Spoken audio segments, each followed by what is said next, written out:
કહ્યું કે ભાઈ તમે જે વિકાસ અને સફાઈ કરવાના છો એનો હું સાક્ષી બનીશ.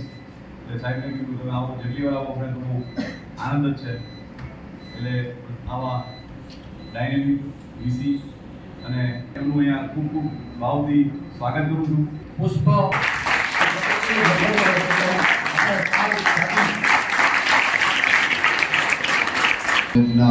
આચાર્ય પ્રોફેસર આરપી ભટ્ટ સાહેબ, એવા જ સન્માનીય આચાર્ય સુભાષ મહિલા arts college professor Balrambhai Chavda સાહેબ, જેમણે હમણાં જ ઇતિહાસ ઉપર ખૂબ સારું એમનું માન, ગૌરવ, જ્ઞાન આ બધું જ એક સાથે હોય એવા આપણા અધ્યાપક પ્રદ્યુમનભાઈ, મારા બંને સાથી અધ્યાપકો પ્રોફેસર ઓમભાઈ અને ઋષિરાજભાઈ, સૌ અધ્યાપક મિત્રો કે જે આ કોલેજની અંદર કામ કરી રહ્યા છે, મારા કલીગ છે, બધા આની ઉજવણી થઈ રહી છે. ઘોડાસરા કોલેજમાં કરી, બીજી કોલેજ પણ લોકલ ભાટુ કોલેજમાં કરી, આજે તમારો ટર્ન છે. બલરામભાઈ જે વાત કરી એ વાતને હું થોડું આગળ વધારું છું કે ભારત આઝાદ થયું ત્યારે આપણી સ્થિતિ, ભારતમાંથી 200 વર્ષની અંદર અંગ્રેજો જે આપણા હીરા મોતી સાધન સામગ્રી કાચો માલ જે કંઈ અગત્યનું હતું એ 200 વર્ષમાં અહીંથી ઢળી અને વાણો મારફત એ યુકેમાં નાખ્યો ને યુકેથી આખી દુનિયાની અંદર એને વેપાર કર્યો. એવું કહેવાય છે કે $62 ટ્રિલિયન ની સંપત્તિ ભારતની અંદરથી આ અંગ્રેજો 200 વર્ષમાં લઈ ગયા. આજે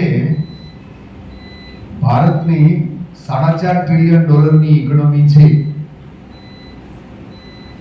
એટલે આપણે કેટલા સમૃદ્ધ હશો, આપણા પૂર્વજો કેટલા સમૃદ્ધ હશે, આપણી સંસ્કૃતિ કેટલી સમૃદ્ધ હશે, આપણી જે વ્યવસ્થાઓ છે, અવસ્થાઓ છે અને આસ્થા ત્રણેય એ ખૂબ પ્રબળ રીતે એ ભારતની વિશ્વની અંદર એ એક પ્રકારની નવી આખી એક ડંકો વાગતો હશે. કારણ કે જો 62 ટ્રિલિયન લઈ જાય, અત્યારે આખી પૃથ્વી છે એની કુલ સંપત્તિ છે એ 120 ટ્રિલિયન 500 ની હતી. હમણાં વિકાસ થોડો વધુ થયો એટલે આપણે 120 ગણી લઈએ. 120 ટ્રિલિયન થી 62 ટ્રિલિયન તો આ ચોરીને લઈ ગયા છે. આપણે ત્યાંથી 12મી સદી પછી જેટલા લોકો એ મિડલ ઈસ્ટ માંથી આવ્યા છે એ લોકો 200-300 ઘોડામાં આવતા ને લૂંટ કરતા. લૂંટ કોને કે થાય કે જેની ત્યાં સમૃદ્ધિ હોય ત્યાં. એટલે 12મી સદીમાં પણ આપણે સમૃદ્ધ હશું. મોહમ્મદ ગૌરી, મોહમ્મદ ગઝની આપણા મંદિરો લૂંટવા પણ આવતા. એટલે 200 કિલા હોનું હોય, 500 કિલા હોનું હોય. એટલે એવા સમૃદ્ધ ભારતમાંથી ધીરે ધીરે 500 વર્ષ 12મી સદીથી લઈને 17મી સદી સુધી એ નાના મોટા આક્રમણખોરો આવ્યા અને રાજ કરવા વળી ગયા. અને પ્રજા છે સહિષ્ણુ પ્રજા છે, આપણે તમે ને હું. તો વિકાસ અને સહિષ્ણુતા આના ઉપર પણ સંશોધન કરવાની હવે જરૂરિયાત ઊભી વિશ્વને થઈ રહી છે. ઇઝરાયલ છે સહિષ્ણુ જરાય નથી અને છતાંય વિકાસ કરે છે. અને તમને ખબર હશે કે 3.5 વર્ષના યુદ્ધમાં $3.5 લાખ કરોડ નો ખર્ચ કર્યો. અને સમૃદ્ધ તો હશે જ નહીં, નાનો એવો પ્રદેશ, એક લીટી જેવો મિડલ ઈસ્ટની અંદર. અને છતાં એ યુદ્ધ કરવા વાળી પ્રજા વિકાસ પર કરી જાણે છે.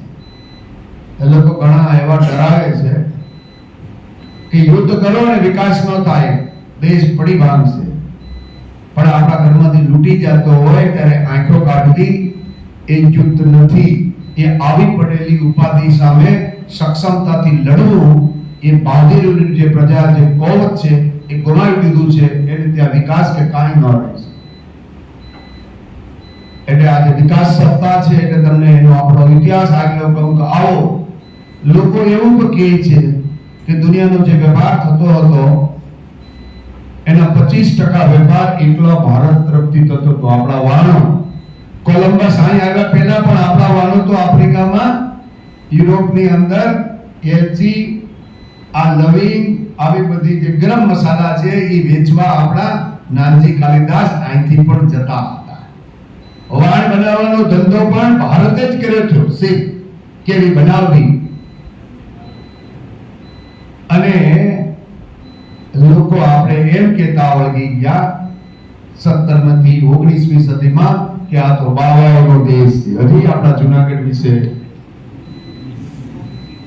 લગભગ કોઈ ફિનોમેનામાં ફેરફાર થયો નથી. આને જવાબ દેવાનો સમય આવી ગયો છે. એટલે આપણા સન્માનીય વડાપ્રધાન નરેન્દ્રભાઈનું સપનું છે કે મારા યુવાન ભાઈ બહેનો, જેને આજકાલ લોકો જનરેશન જેન કહે છે, એટલે તમને જનરેશન જેન એ એવી પ્રજા છે, હું તો એને સારી ગણું છું. ખૂબ ડાયા છે, પેલા તો ખૂબ હોશિયાર છે. એનો પ્રતિભાવ એ સામે સામે આપે છે.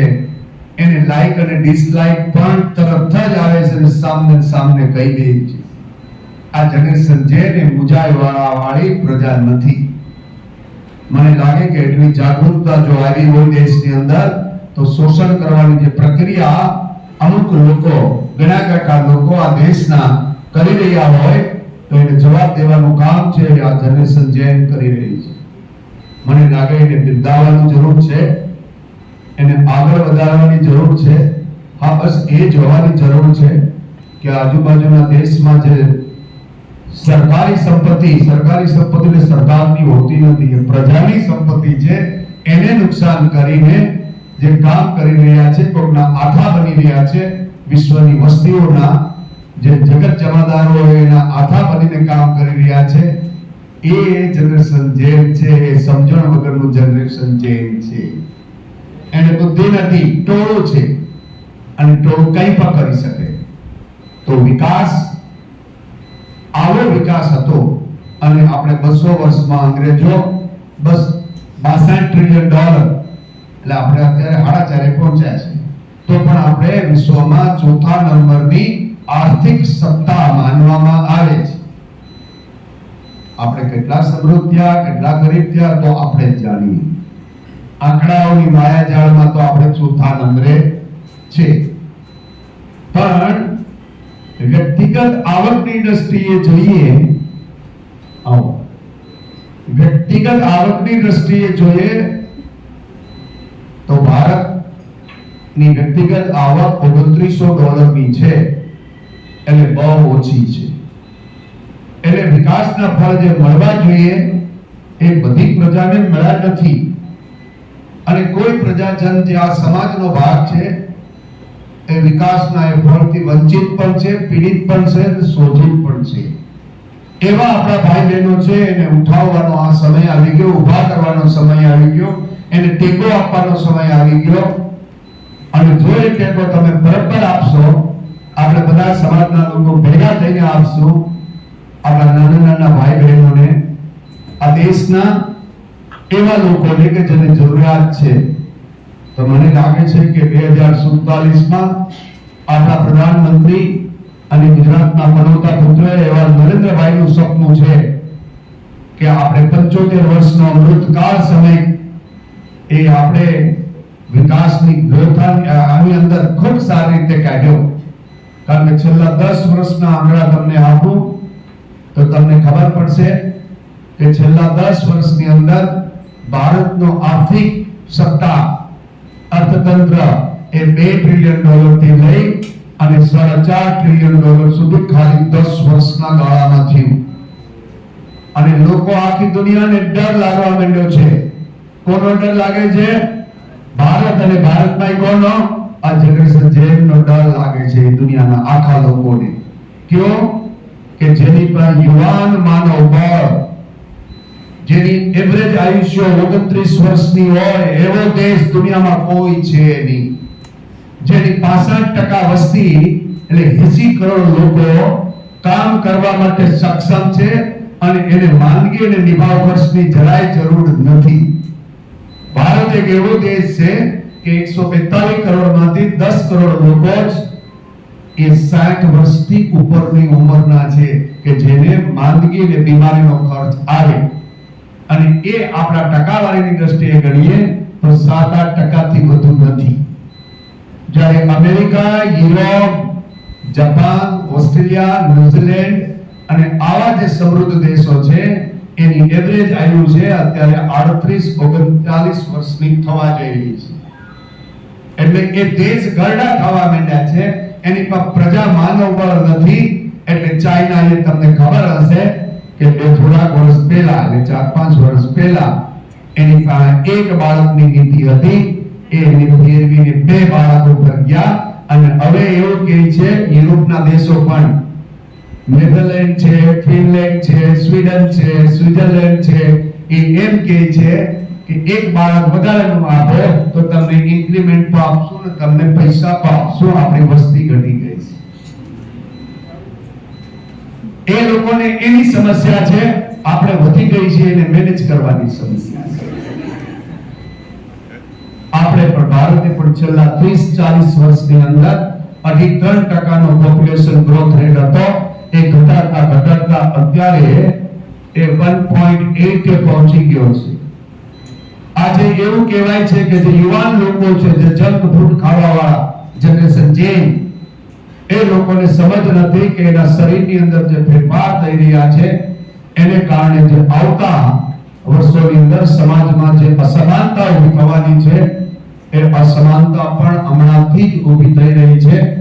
કે જે મનુષ્ય છે એ દુનિયા આખીની જે ફર્ટિલિટી છે એ ઘટાડો થઈ ગયો છે. એનો અર્થ એ છે કે 10-2 વ્યક્તિ એ નવા બાળકને જન્મ આપવાની ક્ષમતા ગુમાવી રહ્યા છે. અને ધીરે ધીરે આ જંક ફૂડ તમે ને હું જે ખાઈ રહ્યા છે એ માણસ ખાઈ શકે એવું નથી. ઢોરને નાખજો, ઢોર પણ નહીં ખાય. પણ એ મારા જનરેશન ઝેડ વાળા એ કોક સાથે એ ડમ્પ કરે છે અંદર પેટમાં અને ઉપર કોક ફેંક અને હવારે એનો સફાઈ કરે છે એવું માને છે.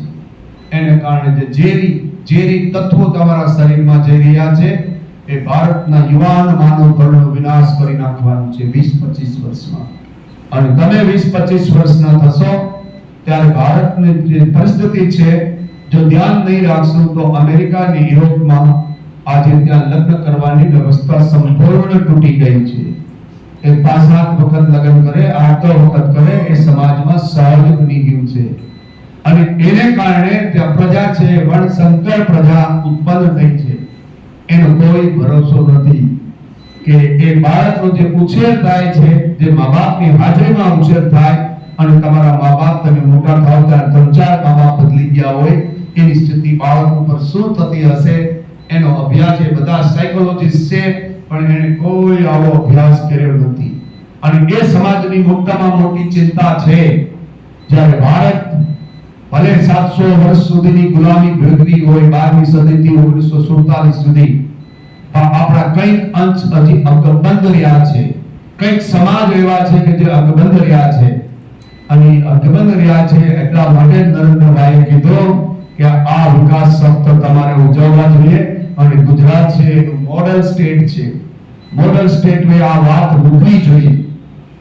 એટલા માટે શિક્ષણ મંત્રી અને ભૂપેન્દ્રભાઈ આપણા રાજ્યના મુખ્યમંત્રી એમણે આ વિચાર આપ્યો કે આપણે 1 અઠવાડિયું એ વિકાસ સપ્તાહની ઉજવણી કરીએ. એટલે સાહેબે કીધું કે ઘણો ફેરફાર થયો. મેં તમને કીધું કે 10 વર્ષનો ફેરફાર 2 ટ્રિલિયન માંથી 4 ટ્રિલિયન ડોલર ઉપર આવી ગયા. અને મને એવી ખાતરી છે કે આ છેલ્લા 20 વર્ષનો ગ્રોથ રેટ છે એ એવરેજ 7% નો છે. એ દુનિયામાં સૌથી મોટો એ ગ્રોથ રેટ કોઈ મેન્ટેન કર્યો હોય તો એ ભારતે કર્યો છે. કારણ કે ભારતમાં છેલ્લા 15 વર્ષથી આ ત્રીજી ટર્મ નરેન્દ્રભાઈની ચાલે છે કે જે સ્થિર સરકાર આપે છે અને જેનો નેતા સ્થિર હોય એની પ્રજાને બળ મળે છે. આપણી આજુબાજુમાં પહેલા આપણી જમીનમાં આવી જતા, આપણા ઘર બહાર લૂંટી જતા, આપણા લોકોને હેરાન કરતા અને કોઈ કંઈ બોલી શકતું નહીં. પણ તમને ખબર હશે કે ચાઇના સાથે છૂટા હાથની મારામારી આપણા સૈનિકોએ 2-3-4 વર્ષ પહેલા પુલવામા કરી અને વિજય કરી ગયા. આ બે જગ્યાએ એક જડબાતોડ જવાબ એ ભારતના એક સૈનિકોએ આપ્યો છે. ત્યારે હવે એ લોકો સમજી ગયા છે ને આપણી સાથે હવે સમાધાનકારી વલણની અંદર આપણે બે ભાઈ ભાઈ કહેવા માંડી ગયા. ભાઈ ભાઈ તમને ક્યારેક કોઈ કહે, અમે અમને પણ કહીએ છીએ કે ભાઈ વાળો જો કન્સેપ્ટ આવે ત્યારે જ આવે છે કે અમે આંખ તમે કાઢો. એટલે હું મારી દીકરીઓને ખાસ કહી કે જ્યારે તમને એમ લાગે કે આ મારા માટે પડકારજનક છે તો એનો સામનો કરી લેવો. એનું શોષણ સહન નહીં કરવાનું, એનો સામનો કહેવાનો અને બહુ જરૂર પડે ત્યારે આંખો કાઢીને કહેવાનું કે ચૂપ રહે નકર તને મારીશ. જે દીકરી આવી તાકાતથી બોલી જાય છે એની સામે આંખ ઊંચી કરતા પણ લોકો ગભરાય છે. અને તમે જે ધીરે ધીરે સહન કરો છો કે આજની જનરેશન જેલમાં એક નવી વિભાવના ઉત્પન્ન થઈ છે. એટલા માટે કે મને બાળકો સાથે હું ઇન્ટરેક્શન કરું છું તો કહે છે બાળકો કે નાનું મોટું કંઈ થાય તો કે એટલું તો નાનું મોટું સહન કરી લેવું છે. આના માટે આંખો નહીં મચાવો. નાની ઘટનાઓ જ મોટી ઘટનાઓનું રૂપ ધારણ કરતી હોય છે. એટલે જ્યારે નાની ઘટના બને ત્યારે જ તમારી તીર જેવી આંખો એના ઉપર કહેવાય કે એ મર્યાદામાં જ રહે. આપણે ન આવે તો કહેવાય, આડોળું બોલે તોય કહેવાય, ભાઈ બોલે, બેન બોલે, કોઈ પણ બોલે. અને સંગ કોનો રાખવો જોઈએ? જે સરળ હોય, ફરિયાદી ન હોય એનો સંગ રખાય.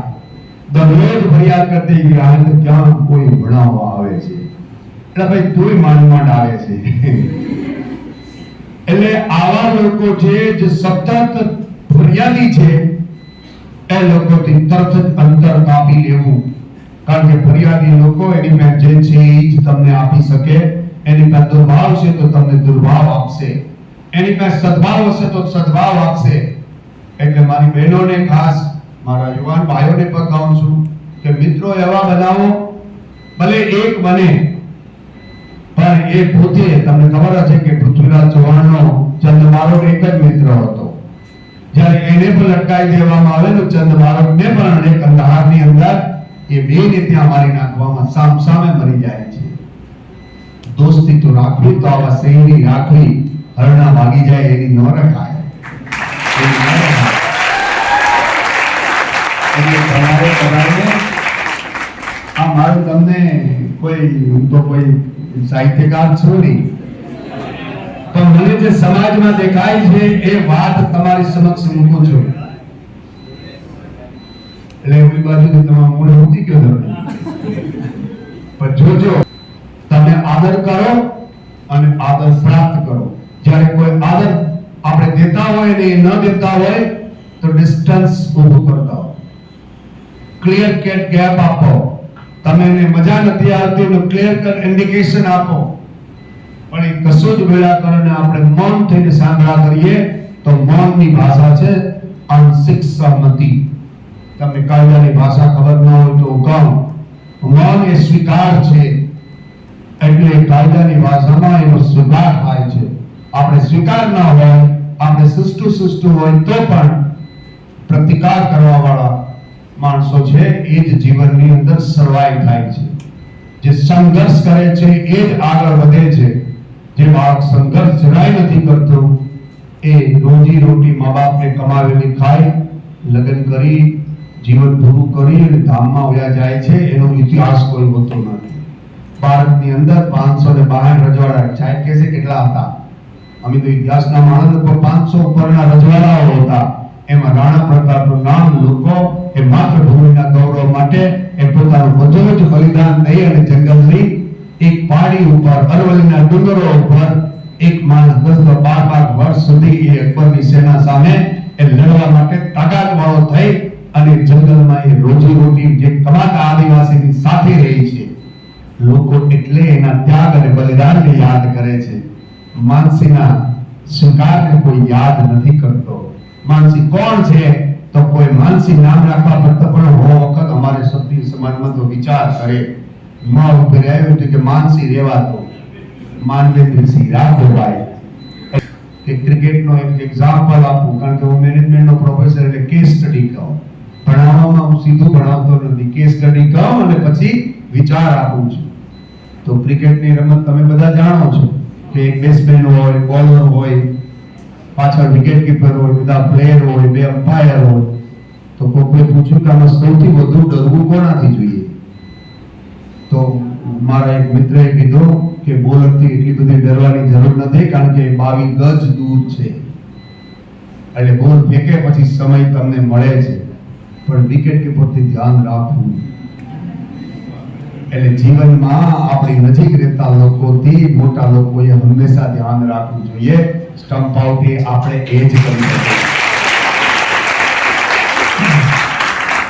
એટલે તમને કહું છું, બે દીકરીઓને કહું છું કે તમારી પર્સનલ ઇન્ફોર્મેશન પોતાની બહેનપણીને પણ શેર નહીં કરતા. ઘણી વખત એને મજા આવે તમને કે હું કંઈક કરી રહી છું, પણ તમારો વિનાશ કરવાનું કામ જો ભવિષ્યમાં કોઈ કરશે તો એ તમારી નજીકની બહેનપણી પહેલી કરશે. એટલે મેં આ સ્ટમ્પ અને વિકેટ કીપર અને બેટ્સમેનની વાત તમને કીધી છે. પોતાની પર્સનલ વાત છે, પોતાની છે, એવડું મોટું તો એનું મન હોવું જોઈએ. નકર આ હળાહળ કળિયુગ છે. સ્વાર્થ માટે માણસ કંઈ પણ કરી શકે છે એવું જીવનમાં દરરોજ અમે વાંચીએ છીએ. અને જાહેર જીવન સાથે અમે સંકળાયેલા છે. એટલે તમને કહી છે, મારી નાની નાની દીકરીઓ છો તમને હજી સમાજની એટલી સમજ પણ દીકરા દીકરી બેયને નથી. એમ કહું તો પણ કંઈ ખોટું નથી. કોઈ જ લોકો સંઘર્ષમાં હોય એને ખબર હોય છે કે આ કરાય અને આ ન કરાય. ઘણી વખત આપણે રમતમાં કરતા હોય છે, પછી ધીરે ધીરે રમત છે આપણા માટે ઘાતક બની જતી હોય છે. અને ખાસ કરીને સોશિયલ મીડિયાની અંદર, વોટ્સએપની અંદર, સેટિંગની અંદર, અપડેટ્સની અંદર, every day you have to do the updates. It is a phobia. It's not your creation. It is a phobia. And that phobia will come to you at any time.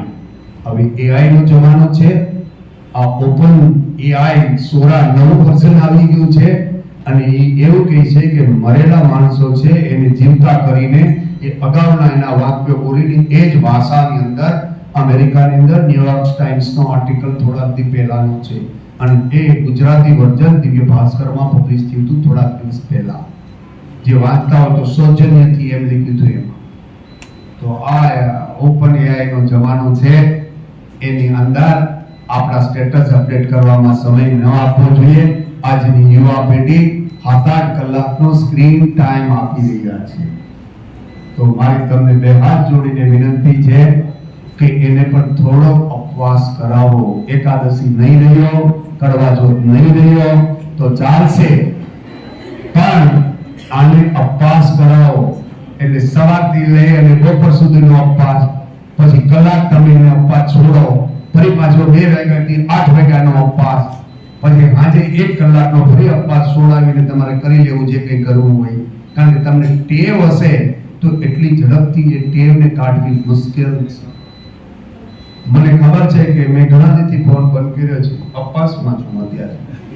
હું ખુદ ઉપવાસમાં છું. છેલ્લા 4-5 દિવસથી ફોન મારો સંપૂર્ણ બંધ છે.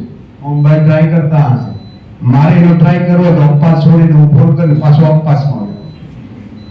કારણ કે તમને જો કોઈ પણ ટેવ પડી ગઈ હશે, સારી કે ખરાબ, બેને બદલતા બહુ જ વાર લાગે છે. તમને સારી ટેવ વહેલા ઉઠવાની પડી ગઈ છે અને તમે એમ કહો કે મારે હવે મોડું જ ઉઠવું છે 8 વાગે, અઘરી વાત છે. એના માટે તમારે ખૂબ સમય દેવો પડે. 8 વાગ્યા લગે એમને પડ્યા રહો અને 2-4 વર્ષ પડ્યા રહો તો મેળ આવે. એમ ખરાબ ટેવ પડી ગઈ હોય એને પણ બદલતા એટલો સમય લાગે.